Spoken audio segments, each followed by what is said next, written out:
नमस्कार ओडिया जनता ओडिया जनता उद्देश्य ओडिया जनता निकटने खबर पहुँचाइबा आम मूल लक्ष्य। आम चैनल समस्त खबर प्रथम पाइबा आम चैनल को लाइक शेयर एंड सब्सक्राइब टे कर दिंतु। हेला बड़ खुलासा हेलिकॉप्टर उपर होइतिला लेजर अटैक। दर्शक बंधु डिसेम्बर 5 तारिख में होइतिबा हेलिकॉप्टर क्रैश को नहीं बजार वर्तमान समय गरम रही। कहीं मानवा को प्रस्तुत नुहे जे एकमात्र दुर्घटना थिला एही आक्रमण में भारत निजर सबुठारु दक्ष अधिकारी को हरई देइछि। तेबे गोटे प्रश्न जहाँ समस्त मन को आसुची कौन बिपिन रावत कौन साजिश शिकार हो पारती ना यह केवल एक दुर्घटना थिला।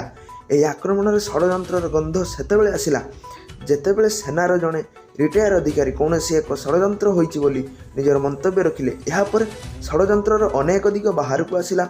केबे एही साजिश रे चीन लो हाथ रही तो केबे पाकिस्तान लो केबे श्रीलंकार आतंकी संगठन प्रकृत में जो भाव में बिपिन रावत चीन और पाकिस्तान नहीं कि योजना मान प्रस्तुत करुथिले ताहा द्वारा चीन एवं पाकिस्तान को ही संदेह करा जाउछि। एथिरे एलआरटीटी रो ना एथिपई जोड़ा जाइछि कारण जेउठी एही दुर्घटना घटिला सेहिटी एलटीटी रो आड्डा थिला। वायुसेनार जांच टीम एही दुर्घटनार जांच करुछि। जल्दी यही जांच रिपोर्ट दिज्व। जदि भी चीन यह षड्यंत्र सामिल अच्छी से सीधा सीधा यह आक्रमण सहित जोड़ी होई नहीं।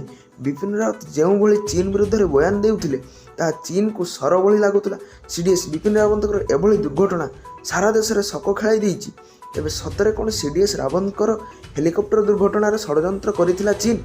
सारा विश्व बर्तमान रावत वियोग में शक प्रकाश करथिबा बेले चीन को सरकार ग्लोबल टाइम्स रे प्रकाश पाई एक संवेदनहीन खबर जो भारतीय सेना कार्यदक्षता उपर प्रश्न उठाई।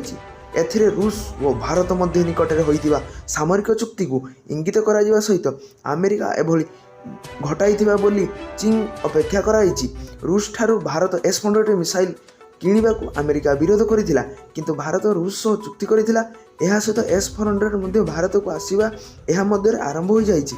तबे एही दुर्घटना रूस एवं भारत मध्य रहितिबा चुक्तिर प्रतिफलन हो पारे कि बोली चीन सरकारी गणमाध्यम उल्लेख करिछि। जदि चीन एही षड्यंत्र निजे करुथिबो तेबे केमिति रचिला। यह चीन रो कौनसी साइबर अटैक नुहे तो CDS chief general Bipin Rawat मृत्यु पर एबे एलएसी और एनएससी उपर महल पूरापूरी गरम हो रही। तेबे एही क्षेत्र में भारतर डीआरडीओ सबुठु अधिक कार्य करुछि। भारतर सैन्यों डीआरडीओ S-400 पाइबा द्वारा शत्रुर अस्त्र को डाकी तार अस्त्र को तुरंत निरपेक्ष कर ध्वंस कर सामर्थ्य रही।